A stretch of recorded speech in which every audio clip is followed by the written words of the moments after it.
Kaibigan, kumakain ba kayo ng langka? 'Di ba? Hindi nyo pinapansin 'to, 'di ba? Parang wala naman sustansya. Yan ang isip natin. Pero nung nakita ko, ni-research ko maigi, sobra sustansya, super sa sustansya ang langka. Okay, prutas siya pero ginugulay siya. May laban siya sa ibang mga gulay, ibang mga prutas, napakadaming vitamins and minerals magugulat kayo. Ang daming luto pwede gawin. Okay, ang dami niyang benefits and uses. Tingnan natin ha. So, pwede kayo kumain ng langka. So, ano lasa niya? Actually, sabi nga na iba, ang lasa niya parang combination ng mansanas, pinya, mangga, at saging. Parang medyo ganun ang lasa. Tsaka ang ganda ng kulay, kita nyo. Very bright yellow, kaya ang daming antioxidants. Bukod dito, ginagamit pa rin natin siya parang veggie meat eh. Kaya ang ginagawa natin gulay eh. Para siyang karne. Para siyang karne. So, yung mga vegetarian, pwede dito, imbis na puro baboy, baka, ito na yung medyo kapalit. May sustansya siya. Pwede siyang gawing kapalit. O, tignan natin ha. Number 1, sobra daming nutrients. Tignan nyo. 1 cup of langka, 155 calories, okay. Medyo mataas-taas pero okay na. Yung protein na niya, magugulat kayo. Very high protein. Para siyang munggo, very high protein. Kaya nga siya ginagawang veggie meat eh. May protein eh. Itong prutas siya eh. Pero mataas talaga protein niya. Tingnan niyo yung vitamins and minerals niya. Sobra taas. Lampas 10% lahat to. Vitamin A, 10% ng requirement. Vitamin C, 18 to 21% yan. Ito, vitamin B, 11. Magnesium, 15%. Potassium, 14%. Per cup yan ha. Copper, 15%. Manganese, 16%. Marami pang antioxidants. Bihira ang pagkain na na-discuss ko na mayroong ganitong kataas. Sabi nga, impressive. Sabi ng mga experts, impressive ang nutritional profile ng langka or jackfruit. Ayan ang taas, magnesium, antioxidants, may omega-3 fatty acids pa siya. Vitamin B6 niya, 35% per cup, may fiber siya. Okay, para sa tiyan. Yung vitamin C, sinasabi ko, maganda. Vitamin B, yung potassium niya, mataas, napakaganda. Ayan mataas sa flavonoids, antioxidants, vitamins. Yan Tsaka parang karne ang lasa, parang pork. High protein, tulad na sinabi ko, 2.8 grams to 3 grams of protein. Very good source. Cholesterol-free, low sodium pa. Maraming luto pwede gawin, di ba? Gusto natin langka, may gata, may sili.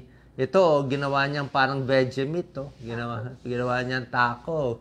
Ito, ginawa niyang parang karne, nilagay sa salad.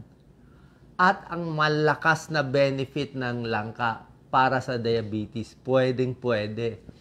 Low glycemic index, kahit maraming kainin nyo, hindi nakakataas ng blood sugar. Napakaganda.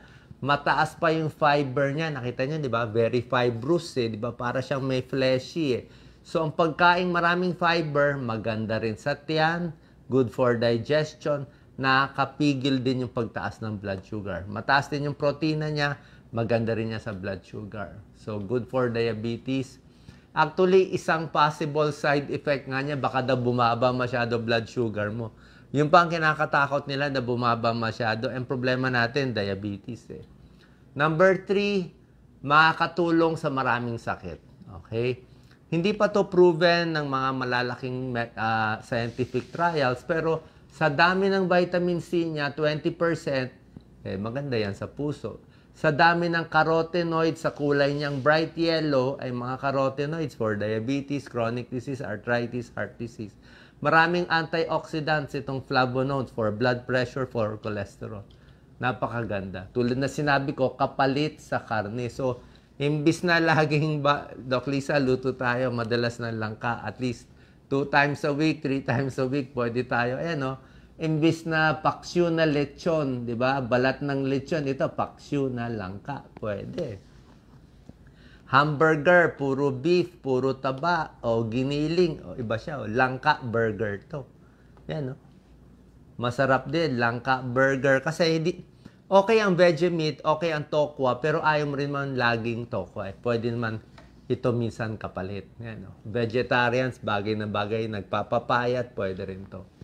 Other potential health benefits, syempre high fiber, maganda sa tiyan, iwas sakit sa tiyan, immune system, pampalakas, vitamin A, vitamin C, obviously, di ba? Prutas na ginawang tinitreat natin as gulay. Skin problems, mataas sa vitamin C. Sa puso, may potassium, fiber, antioxidants. Para din sa sugat, meron din siyang mga anti-inflammatory, antibacterial. Ayan, no? High minerals, high protein, high fiber, maraming vitamins. Sobrang ganda. Ayan, no? Para din sa balat. Paano kinakain ang langka? Ayan, no? Kinakat lang. Okay. Ang daming luto. Bahagay pala yung langka, ito rin sinabi nila, tumutubo ang langka sa mga mahihirap na bansa, yung mga developing countries. Kaya malaking tulong to para hindi magutom, hindi mag-starvation, hindi mamayat yung mga taong nakatira sa mahirap na lugar. Tuloy magaling ang Diyos, yan na binibigay sa atin. So, imbis na magutom na walang pambili, yan na lang langka. High protein, para siyang munggo. Ano possible side effects? Actually, itong mga side effects, medyo questionable to, nilagang question mark. Sa buntis kasi, wala lang pag-aaral, pero walang nagsasabi na masama siya. Pwede man sa tingin ko kumain ng konti. Allergy, lahat naman ng pagkain, pwede ma-allergy, very rare.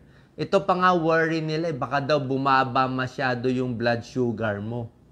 O kaya pag kumakain ka marami lang ka, tingnan mo, mamaya makontrol yung blood sugar, babawasan yung gamot mo. Pero hindi ko sinasabi langka lang ang gamot sa diabetes. Ang ibig ko sabihin, tingnan mo lang yung blood sugar mo. Siyempre, pag mas fruit, mas gulay na langka ang kakainin mo, baka mas bumaba blood sugar mo, which is good. May ilan lang nagsasabi, baka daw maantok pag may surgery. I'm not sure, pero wala sila pinapakita ng pag-aaral eh. Hindi pa to klaro kung bakit bago operahan, mag-ingat daw sa langka. Pero sa tingin ko, hindi naman ganito to ka-common. Kaya we don't have to worry about it. Depende sa luto ng langka. Di ba sabi ko, kung may gata, wag lang masyado maraming gata. Mas kainin nyo yung langka. Yung gata kasi medyo may saturated fat, tsaka may cholesterol. Pag ganito ang luto ng langka, sige pa konti-konti, matamis, okay lang eh. Ito, okay naman ginatan. Kaya lang, syempre, gata yan. Ito, sugar to.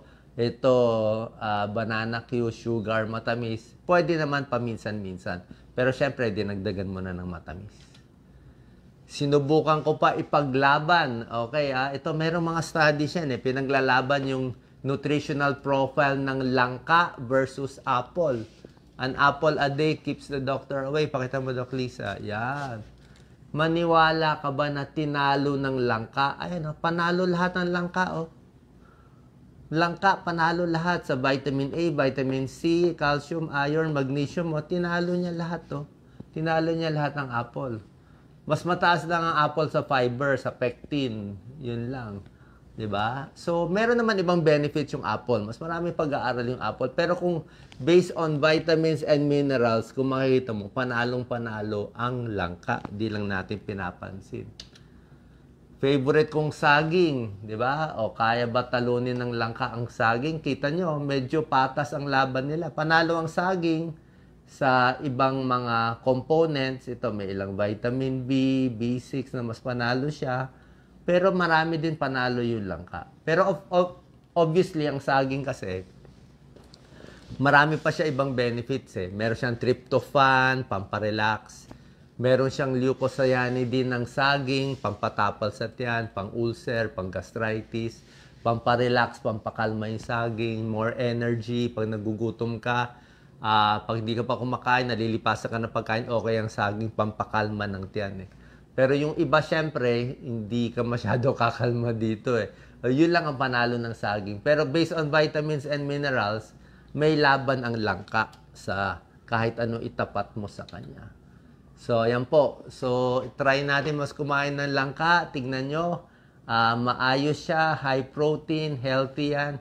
Baka nakakalimutan natin kumain. Depende lang po sa pagluto natin. Good luck po. Share po natin sa ating kababayan.